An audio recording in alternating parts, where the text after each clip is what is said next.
Sixth tell इस suitcase में एक इंसान की जिसे मारने पर उसके मुंह से पैसा निकलता है और इस टेल का नाम ही है the man in a suitcase. हमें दिखाया जाता है जस्टिन जो कि अपने डैड से मिलकर आया था। अब एयरपोर्ट पर उसका बैग किसी और बैग के साथ एक्सचेंज हो जाता है। हमें ये भी पता चलता है कि इसकी गर्लफ्रेंड कार्ला इससे ब्रेकअप कर रही है क्योंकि ये कुछ काम नहीं करता और इसी के चलते ये अपने डैड से पैसों की मदद मांगने गया था।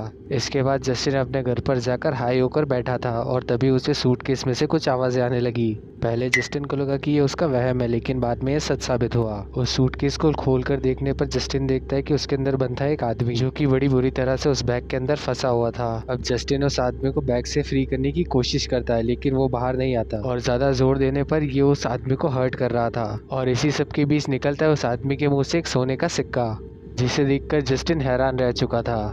अब जस्टिन को यहाँ पर पैसा कमाने का तरीका मिल चुका था, इसीलिए वो सोने के सिक्के को लेकर बेचने चला जाता है और काफ़ी कम कीमत पर उसे बेचकर भी आ जाता है। इस सब के बाद जस्टिन अपने दोस्त एलेक्स के पास जाता है और उसे सोने के सिक्के के बारे में बताता है, लेकिन वो उसे ये नहीं बताता कि वो सोने का सिक्का आया कहाँ से। अब वो एलेक्स को अपने घर पर लेकर जाता है, लेकिन कार्ला वहाँ पर पहले ही पहुँच चुकी थी और कार्ला ने उस सूटकेस में बंद इंसान को भी देख लिया था और वो जस्टिन को एक किडनैपर समझ रही थी। अब ये सभी लोग अंदर जाकर उस आदमी को फ्री करवाने की कोशिश करते हैं, लेकिन तभी उस आदमी के मुंह से एक सोने का सिक्का बाहर आता है। उस सोने के सिक्के को देखकर एलेक्स समझ चुका था कि अमीर कैसे बनना है। वो सीढ़ियों से नीचे फेंक देता है और अब होती है पैसों की बारिश। और इतना पैसा देखकर तो कार्ला की भी आंखें फटी की फटी रह जाती है। अब ये लोग एक डील करते हैं कि 48 घंटे तक इसे ये टॉर्चर ही करते रहेंगे और 48 घंटे खूब होते हैं एक अमीर बनने के लिए।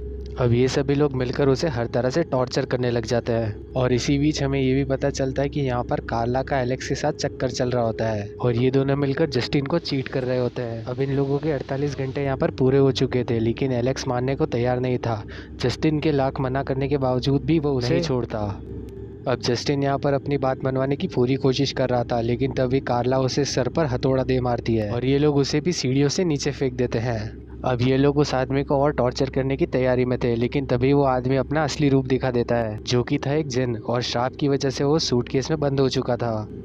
अब अगले दिन जब जस्टिन अपने हॉस्पिटल में उठता है तो उसके पास एक नोट पड़ा हुआ था जो कि रखा था उस जिन ने, जिसके अंदर साफ साफ लिखा होता है कि अगर तुम्हें कुछ भी चाहिए हो तो मुझे याद करना, मैं आ जाऊंगा। अब हमें उसी जिन को दिखाया जाता है जो कि एयरपोर्ट पर होता है और वो इस्तांबुल निकलने की तैयारी कर रहा होता है और उसके पास 2 सूटकेस भी थे जिसके अंदर बंद थे कार्ला और एलेक्स। तो यहाँ पर उस जिन ने उन लोगों को भी इसी तरह बंद कर दिया जैसे वो खुद बंद था और यहाँ पर कार्ला और एलेक्स भी किसी के पैसे की प्यास बुझाएंगे और इसी के साथ ये स्टोरी एंड हो जाती है। तो वीडियो पसंद आई हो तो इसे लाइक करना और चैनल को करना सब्सक्राइब।